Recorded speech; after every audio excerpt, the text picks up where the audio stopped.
ఇంద్రకీలాద్రిపై వైభవంగా గిరి ప్రదక్షిణ. శ్రీ దుర్గా మల్లేశ్వర స్వామి దేవస్థానం ఇంద్రకీలాద్రి చుట్టూ గిరి ప్రదక్షిణ చేయడం వలన కోరిన కోరికలు తీరుతాయని ప్రతీతి. పౌర్ణమి రోజున జగన్మాత మల్లేశ్వరుడు వారి సన్నిధిలో ఉండే ముక్కోటి సకల దేవతలు కొలువైన ఇంద్రకీలాద్రి గిరి ప్రదక్షిణ చేయడం మరింత శ్రేష్టమని పండితులు తెలిపారు. పౌర్ణమి సందర్భంగా ఘాట్ రోడ్ ఎంట్రన్స్ నుండి శ్రీ కామధేను అమ్మవారి సన్నిధి నుండి ఇంద్రకీలాద్రి గిరి ప్రదక్షిణ ఎంతో వైభవంగా ప్రారంభమైంది. సాంప్రదాయ కోలాట నృత్యాలు, భజన సంకీర్తనలు, డప్పుల వాయిద్యాలు, వివిధ కళా బృందాల కళా ప్రదర్శనలు, మంగళ వాయిద్యాలు, వేద పండితుల మంత్రోచ్చారణల మధ్య గిరి ప్రదక్షిణ కార్యక్రమం ఎంతో వైభవంగా సాగింది. ఘాట్ రోడ్ అమ్మవారి గుడి, కుమ్మరిపాలెం సెంటర్, విద్యాధరపురం, పాల ఫ్యాక్టరీ, చిట్టినగర్, కొత్తపేట, బ్రాహ్మణ వీధి నుండి తిరిగి ఇంద్రకీలాద్రి వరకు గిరి ప్రదక్షిణ కొనసాగింది. విద్యాధరపురం, పాల ఫ్యాక్టరీ, చిట్టినగర్, కొత్తపేట ప్రాంతాల్లో పెద్ద సంఖ్యలో భక్తులు వేచి ఉండి శ్రీ దుర్గా మల్లేశ్వర స్వామి రథం నడిచే దారిలో పసుపు నీళ్లతో శుభ్రం చేశారు, హారతులు సమర్పించారు. భక్తులు పెద్ద సంఖ్యలో ఈ కార్యక్రమంలో పాల్గొని అమ్మవారిని, స్వామివారిని దర్శించుకున్నారు.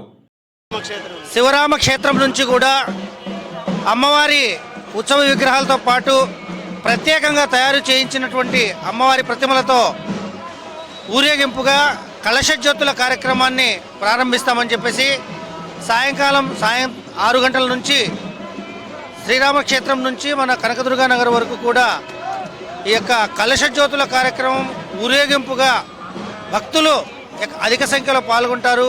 ఈ యొక్క కార్యక్రమాన్ని ప్రతి ఒక్కరు కూడా వీక్షించాలి, చూడాలి, తరించాలని చెప్పేసి ఈ సందర్భంగా తెలియజేస్తున్నాను. నామాన్ని ఉచ్చరించడం వల్ల సకల దుర్గతులు నివారణ అయ్యి సర్వపాపహరణం అవుతుంది.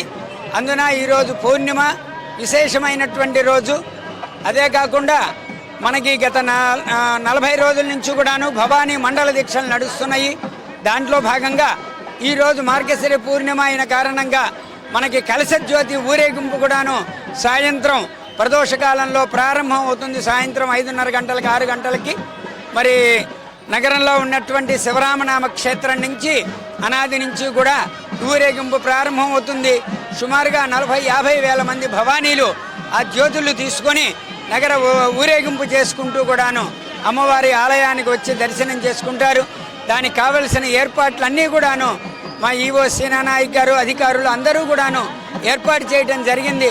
50 మంది భక్తులు అందరూ కూడా సమన్వయంతో చక్కగా ఈ గిరి ప్రదక్షిణము మరి సాయంకాలం ప్రదోషకాలంలో కలశజ్యోతి ఊరేగింపునకు వచ్చి అమ్మవారి యొక్క అనుగ్రహం పొంది ఆయురారోగ్య ఐశ్వర్యాలతో వర్ధిల్లాలని కోరుకుంటూ అమ్మవారి యొక్క దివ్య శుభాశీస్సులు. జై దుర్గా భవానీ, జై జై భవానీ. ఈ దేవాలయం నిర్వహిస్తుంది. అందరికీ కూడా భవానీలకి అందరికీ కూడా అమ్మవారి శుభ ఆశీస్సులు అందజేస్తూ ఈ కలశ జ్యోతుల్లో పాల్గొనే అమ్మవారి యొక్క ఆశీస్సులు పొందాలి అందరూ. జై దుర్గా భవానీ.